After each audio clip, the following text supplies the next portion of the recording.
Nós vamos começar ouvindo o professor Dr. Alonso Gonçalves, um amigo, pastor, mestre. E o texto do Alonso, O Lugar da Igreja na Política, reivindicando a vocação messiânica da Igreja no debate público, que também está à sua disposição aqui na chegada, você já viu, e no intervalo você vai poder ter acesso. E Alonso, por favor, bem-vindo, obrigado. Nós vamos na igreja encontrando os nossos pares e vamos encontrando os irmãos que são referência para a nossa caminhada, e a gente vai lendo e de repente a gente encontra pessoalmente. Muito prazer, você que é o Alonso, e eu tive esse prazer, essa alegria, e uma alegria muito grande receber você hoje aqui, Alonso. Bem-vindo, a casa é sua, Conversas Pastorais já é sua casa, então fique à vontade. Deus te abençoe. Obrigado.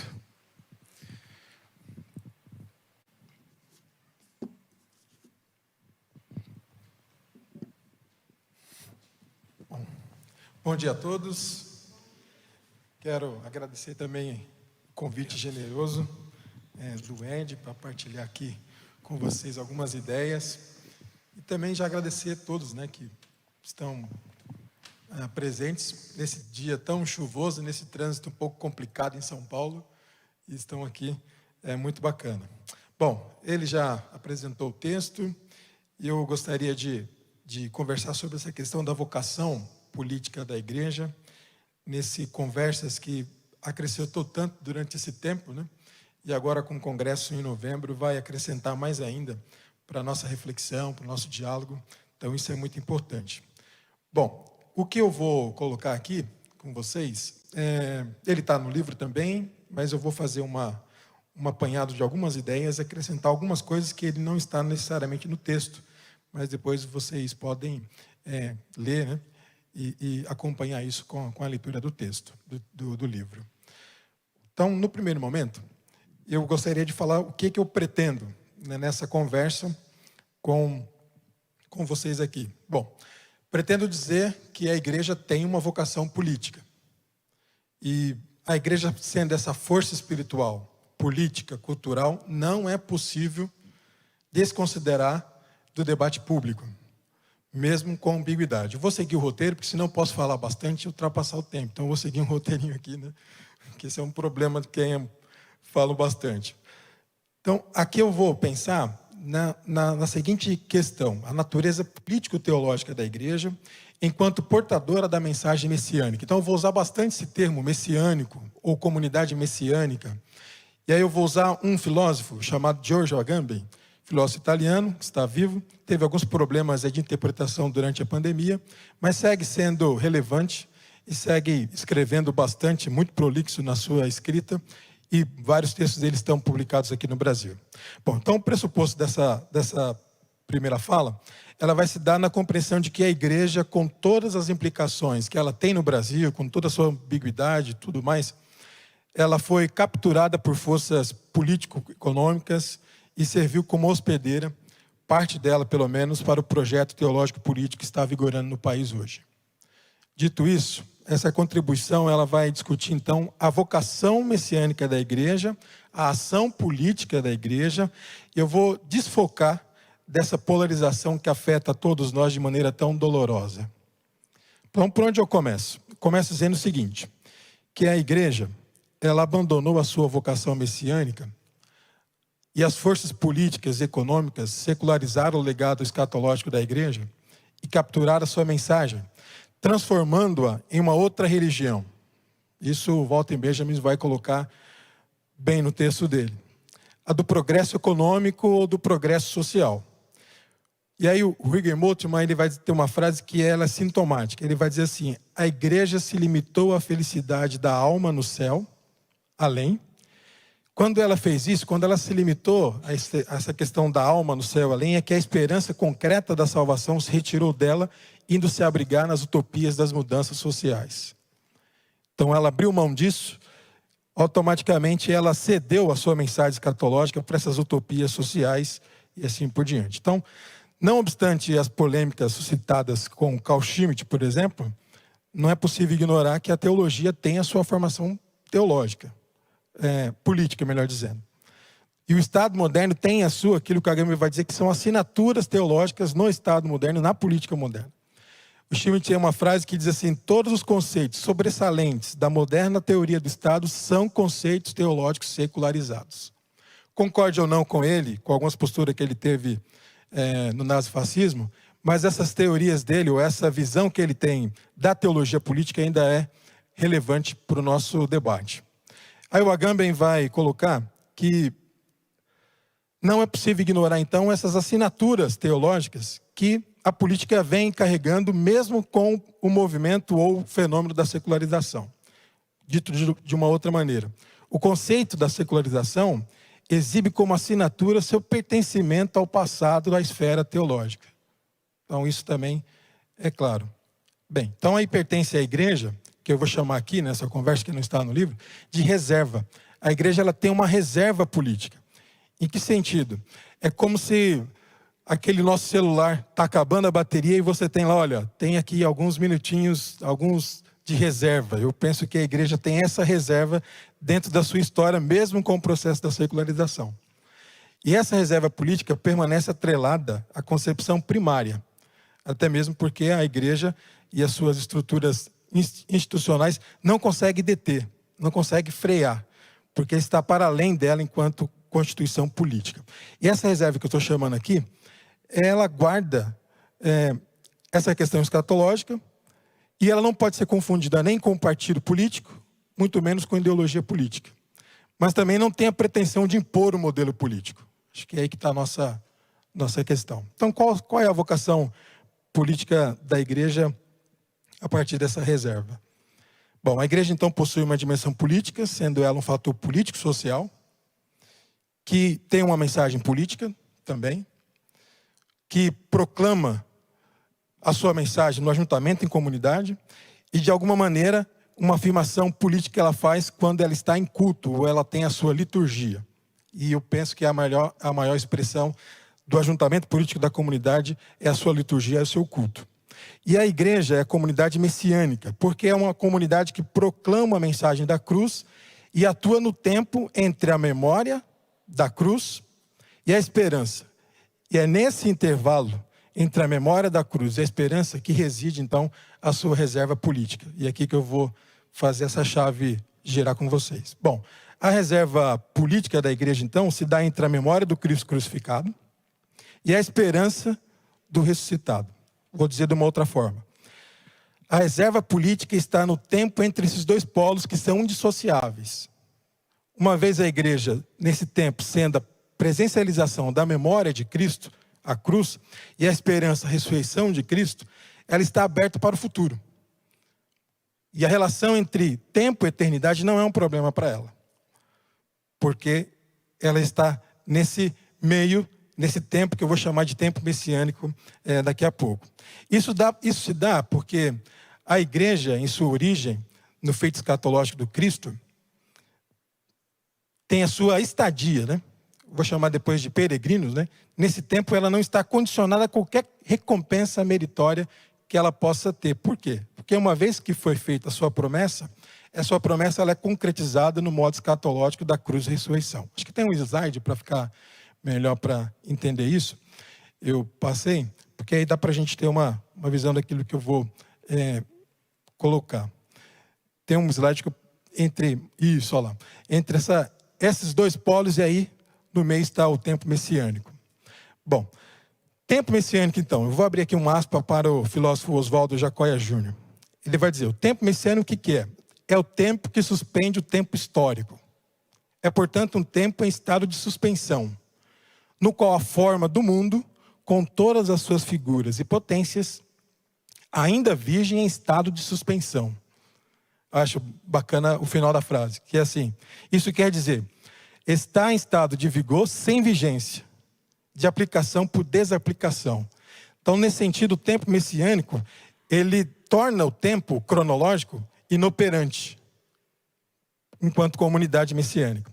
Então, só é possível vivenciar isso dentro do tempo messiânico, como está aí no slide. Em outras palavras, a igreja tem algo que está para além da própria igreja, algo que a mantém, mas não a torna dona. E nessa constituição escatológica de ser igreja, ela carrega algo que ela ousa celebrar, mas que ela não possui, e ousa representar o que não é da sua propriedade, além de proclamar uma palavra que não é deste mundo. Isso é radicalidade total. E é por essa razão, então, que a igreja pode estar envolvida politicamente. Mas de que forma? Porque o tempo que ela está e o tempo que ela percorre é o tempo messiânico e não o tempo cronológico. Então não é compatível com aquilo que ela... Qualquer coisa que possa acontecer não é compatível com o que ela já tem. Ou qualquer tipo de promessa ou de benesses não é compatível com aquilo que ela já detém. Ou seja, um horizonte escatológico delineado pelo Cristo com a proclamação do reino de Deus. Bom, então a igreja, enquanto originária da morte e ressurreição do Cristo, passa a participar da missão de Cristo. E isso a torna comunidade messiânica. Uma vez tornando comunidade messiânica, ela assume a vocação profética que é inerente à sua própria configuração. E entre a memória da cruz, que está aí, e a esperança da ressurreição, a igreja então vivencia não um tempo de espera. Esse tempo não é um tempo de espera, mas sim de ação. Porque o seu horizonte de atuação se dá a partir do reino de Deus que está em fermentação. Bom, por ter esse caráter, então, de transitoriedade, né, que eu chamo aqui de estrangeiro, aí tem aquela palavrinha, né, que é paróquia, mas, ao mesmo tempo, permanência, enquanto presença no mundo, a igreja carrega uma condição que nenhuma perspectiva político-ideológica poderia ter, qual seja a capacidade de atuar na visualização de um mundo melhor, a partir de categorias que estão para além desse sistema mundo que nós conhecemos. Em tese, então, a igreja está para além do ordenamento político, jurídico e econômico vigente. E isso é revolucionário nesse sentido. Jacques Ellul, por exemplo, vai dizer que o cristianismo é uma inesgotável força revolucionária no mundo. E aí eu fico me pensando, quando eu estava escrevendo isso, falei assim, mas onde a gente erra tanto, né? Por que a gente tem tanta dificuldade de entender algo que não é tão complicado assim, né? Penso que não, né? Não é tão complicado assim. Aí tem um filósofo que ele vai resgatar isso, vai olhar para isso e vai dizer, olha, tá vendo? Eu acho que vocês da igreja, vocês teólogos, estão perdendo uma oportunidade boa de tratar as questões do mundo e colocar o Messias nisso.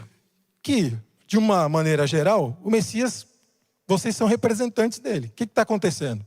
Aí o Agamben vai ter essa ideia e vai escrever um livro, O Tempo que Resta, sobre Romanos, por exemplo. Ele vai escrever sobre isso para dizer, olha, como que o tempo que a igreja tem é um tempo que resta porque ela está esses dois polos, ela tem um tempo messiânico para caminhar. O tempo messiânico, então, é um tempo que cresce e urge dentro do tempo cronológico, que trabalha e transforma o de dentro. Acho muito legal essa ideia. De dentro. O tempo messiânico não se torna espectadores do tempo cronológico. Antes é tempo messiânico que nos dá condições de captar o tempo que nós mesmos estamos. E aí o tempo messiânico não imobiliza, não nos deixa inertes, mas antes provoca para viver de uma maneira as coisas penúltimas como elas estão. Daí que a igreja, então, participa desse tempo messiânico quando ela é a comunidade messiânica. O horizonte escatológico é o horizonte de atuação da igreja. E isso não é facultativo para a igreja. É isso. É isso. E quando a igreja abandona essa exigência escatológica que lhe pertence, essa mesma exigência escatológica foi secularizada. Ela foi transportada para o campo político e econômico. E aí o escatum, né, do escatológico, ele se torna um fim em si mesmo. Um fim em si mesmo. E a igreja, quando abre mão, então, da condição de ser comunidade messiânica, quando ela abdica disso, da sua mensagem escatológica para esse tempo, ela se torna como qualquer outra instituição, como qualquer uma outra repartição de alguma coisa, né, pública. Daí que vem a ideia que eu falei no início da nossa reserva, da reserva política que eu vejo. Que a reserva política que a igreja detém, por conta da sua condição messiânica, a sua percepção do tempo messiânico, quando ela é escamoteada, enfim, abre espaço para forças já conhecidas que reivindicam devoção, que reivindicam sacrifício humano, como, por exemplo, o capitalismo ou as ideologias políticas.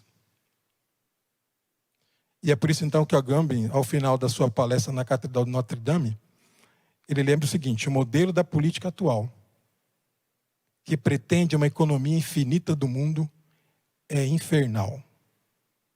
É do inferno.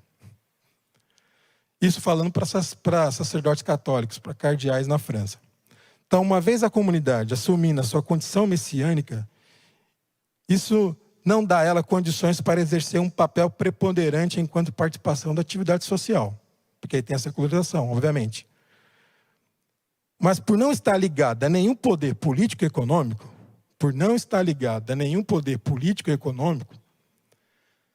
não propõe qualquer negociação com a sua mensagem.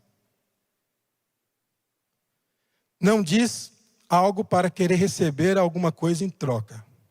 Antes está imbuída nela, na sua condição messiânica, e assim exerce a sua fala nesse tempo, a partir do tempo messiânico que lhe é propício. Então, desse modo, não faz o menor sentido ser cooptada por forças políticas ou econômicas, uma vez que ela está aí para denunciar os pecados deste tempo. Amém. Deste tempo. Tenho uma frase do Martin Luther King, que ele vai dizer assim, ó: a igreja deve ser lembrada de que não é a senhora nem a serva do Estado, mas a consciência do Estado.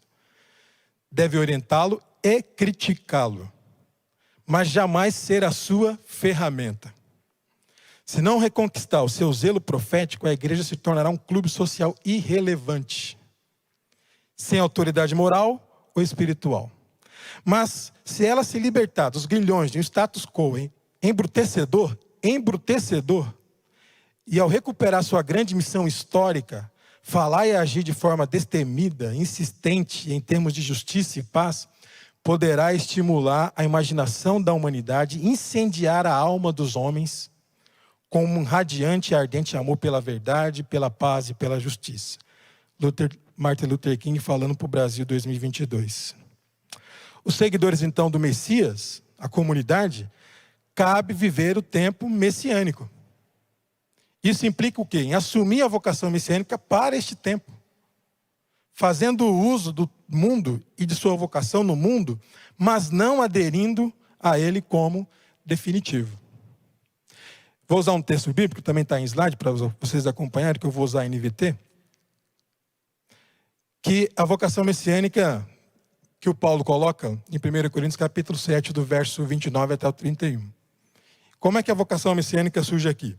Ele vai dizer assim: irmãos, isto é o que eu quero dizer, o tempo que resta, é por isso que o Agamben colocou esse título no livro dele. O tempo que resta é muito curto. Portanto, de agora em diante, aqueles que têm esposa devem agir como se não fossem casados. Aqueles que choram, que se alegram, ou que compram coisas, não devem se entregar totalmente à tristeza, à alegria ou aos bens. Aqueles que usam as coisas deste mundo, não devem se apegar a elas, pois este mundo, como conhecemos, logo passará. Nesse texto, ele usa uma expressãozinha muito legal, que é como se não. O apóstolo Paulo, não é por acaso que os filósofos estão resgatando o apóstolo Paulo? Zizek, Agamben, Badiou, porque eles entenderam que o apóstolo Paulo tem algumas categorias filosóficas que estão para além de todas as ideologias que nós temos no planeta: liberalismo, socialismo, nacionalismo, fascismo e assim por diante. Bom, nesse texto, o apóstolo Paulo ele convoca a comunidade a viver o tempo messiânico, a partir da vocação messiânica que a comunidade tem. E o tempo messiânico se dá na fórmula do como se não. Ou seja, viver neste tempo com o desprendimento das coisas deste mundo, uma vez que este tempo está marcado pela sua efemeridade. Isso é como se não. É viver como se não tivesse possuindo nada, vivendo as questões que o mundo oferece, as vocações que o mundo tem, que a gente tem no mundo, mas isso não é atrelado, isso não é um fator preponderante para a comunidade. Vive-se como se aquilo não fosse, de fato, o fim em si mesmo. Então, assim, a vocação maior da comunidade messiânica é viver para além de todas as vocações factíveis, todas elas. Ele vai colocar aqui casamento, vai colocar aqui os bens, vai colocar uma série de coisas nesses versículos. Então, desse modo, viver messianicamente significa usar, aí eu vou usar o termo em grego que ele usa, que é a klesis, a vocação, e a klesis, a vocação messiânica, de modo inverso. De modo inverso. Ou seja, a vocação messiânica é algo que se pode usar e não possuir. Se usa ela, mas não possui. Em outras palavras, a vocação messiânica não é um direito, nem constitui uma identidade. É uma potência de que se usa sem jamais ser seu titular. É uma mensagem que a igreja tem que ela não consegue controlar, não está na sua caixa, ela não consegue deter isso. E aí, por viver de modo estrangeiro, aqui vem a palavrinha paróquia, né? Paróquia, no mundo, a comunidade messiânica faz experiência do tempo messiânico de modo diferente do tempo cronológico. Então aqui nós temos o Cronos e nós temos o Kairos. Uma vez que o tempo messiânico não está relacionado com o tempo cronológico, é possível viver no tempo cronológico reivindicando, daí que vem a reserva política, reivindicando uma transformação qualitativa do tempo vivido. Bom, então aqui reside a potência, que eu diria, da comunidade messiânica, que vive a partir da ressurreição do Messias e faz uso do tempo messiânico dentro do tempo cronológico, a fim de transformá-lo a partir da sua vocação messiânica, que age liturgicamente de maneira político-escatológica quando diante das questões políticos sociais. Acho que tem um slide aqui que vai resumir essa frase que eu acho que é importante frisar. Então, vive a partir da ressurreição do Messias e faz uso do tempo messiânico dentro do tempo cronológico, a fim de transformá-lo a partir da sua vocação messiânica, que age liturgicamente de maneira político-escatológica quando diante das questões políticos sociais. E aí, qual é a maior expressão dessa comunidade messiânica? Dessa comunidade que tem o tempo messiânico, que caminha no tempo messiânico, que não está atrelada ou não deveria estar atrelada a nenhum regimento político, econômico, jurídico da sociedade nesse sentido. Então, usando o Jacques Ellul, é anárquica, né? Nesse sentido seria. Como é que é isso? Onde é que ela se encontra? Onde que isso é mais patente, mais visível? O Agamben vai dizer que é na liturgia. É no culto. Nós veremos que é no culto. A liturgia, é bom ressaltar, tem origem no serviço público. Ou seja, na Grécia Antiga, era prover uma série de prestações de interesse comum. Isso era a liturgia. E por essa razão que a igreja, então, tem um histórico político e social envolvendo a sua prática litúrgica. Então, nesse sentido, a comunidade messiânica, quando em liturgia, assinala com a sua celebração o tempo messiânico, através do culto. Assim, a mera celebração, poderia dizer, né? Uma mera celebração, que não é mera celebração, do culto, mostra ao mundo qual é o seu limite. Mostra ao mundo a sua transitoriedade e a sua inexistência nesse sentido. O culto, então, é uma afirmação política da comunidade messiânica. Tem um livro muito antigo, né, do von Aumen, Teologia do Culto, publicado pela Asch. Ele dizia que a igreja, em culto, questiona a justiça dos homens e constitui uma ameaça para o mundo.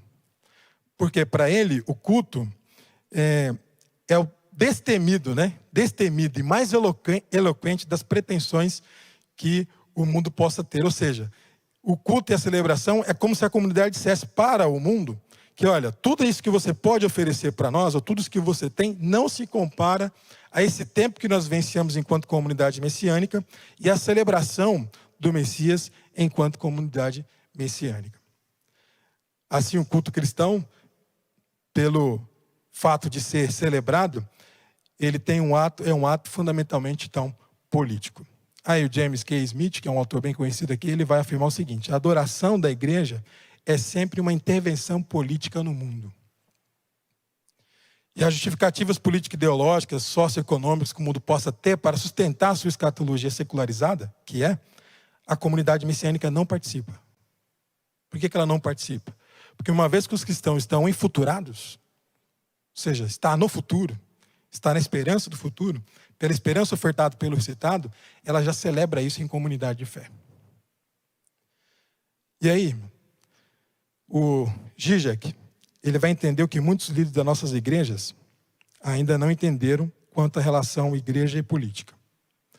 O Zizek tem um livro chamado Vivendo no Fim dos Tempos, que ele analisa os 4 cavaleiros do Apocalipse. E aí tem uma frase do livro que ele vai falar assim: a responsabilidade primeira dos cristãos não é assumir a sociedade e impor suas convicções e seus valores a quem não tem sua fé. Em outras palavras, essa guerra cultural não é tarefa da igreja. Ele continua: mas ser a igreja, recusando-se a responder ao mal com o mal, recusando-se a responder ao mal com o mal, vivendo em paz e dividindo os bens, a igreja comprova que há uma alternativa à sociedade baseada na violência.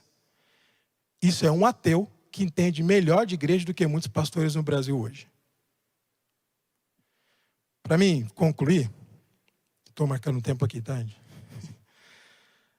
Tem um slide, o último, que vai dar uma visão para nós dessa conversa. Bom, a igreja, enquanto comunidade messiânica, tem como potência profanar a ordem estabelecida, enquanto sistema político-econômico. Além disso, a comunidade messiânica, quando faz uso da forma da vida, do como se não, vive aqui como se não vivesse, usa as coisas como se não fossem suas, né? Faz o processo de tornar inoperante, essa é uma palavrinha do Agami também, inoperante as formatações sociais estabelecidas. Inopera isso. Inopera toda a formatação social que nós conhecemos. Ou seja, propõe uma dissolução dos aparatos que sustenta a sacralização do poder pela inoperosidade, por um novo uso que se possa fazer da política. O que estamos presenciando hoje no país é uma instrumentalização religiosa para um poder político teológico. E aí vem a comunidade messiânica, deveria ser assim, tornaria todo esse discurso, essa narrativa inoperante. Profanaria isso. E aí fica a pergunta: a igreja finalmente irá compreender a sua oportunidade histórica e resgatará a sua vocação messiânica? Essa pergunta o Agamben fez no final da palestra também para os cardeais na Catedral de Notre Dame, para eles. Vocês vão deixar? Vocês não vão reivindicar isso? Vocês não vão colocar isso de novo em pauta? Vocês vão resgatar a vocação messiânica que a igreja tem? Caso a igreja insista em não retomar o seu lugar nesse tempo com sua mensagem messiânica e a sua percepção do tempo messiânico, a igreja corre o risco, eu acho que no Brasil já não é mais o risco que corre o risco de ser arrastada na ruína que ameaça todos os governos e todas as instituições da terra. E assim ele termina a sua fala. E assim eu também termino aqui, não usei todo o meu tempo, tá bom? Pouco mais de 30 minutos. Eu espero que tenha um tempo de conversa. Esse slide dá para a gente ter uma ideia, né?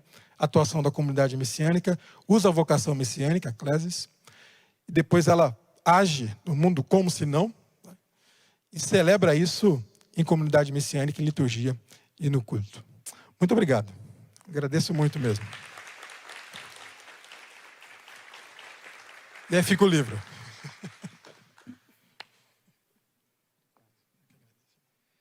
Eu acho extraordinário, obrigado, Alonso. Quando a gente ouve alguém, e esse alguém suscita perguntas dentro de nós e abre janelas para a gente encontrar horizontes quase infinitos. O vocabulário dessa fala do Alonso é extraordinário. Tempo messiânico, vocação, como se não, liturgia, proclamar politicamente a esperança messiânica, viver dentro do tempo cronológico, o tempo messiânico que escapa do tempo cronológico. Quer dizer, tudo isso traz muitas reflexões, mas nós vamos voltar para fazer perguntas para você depois do intervalo. Eu fiquei muito impressionado com essa fala. A guerra cultural não é uma pauta da igreja, do Zizek.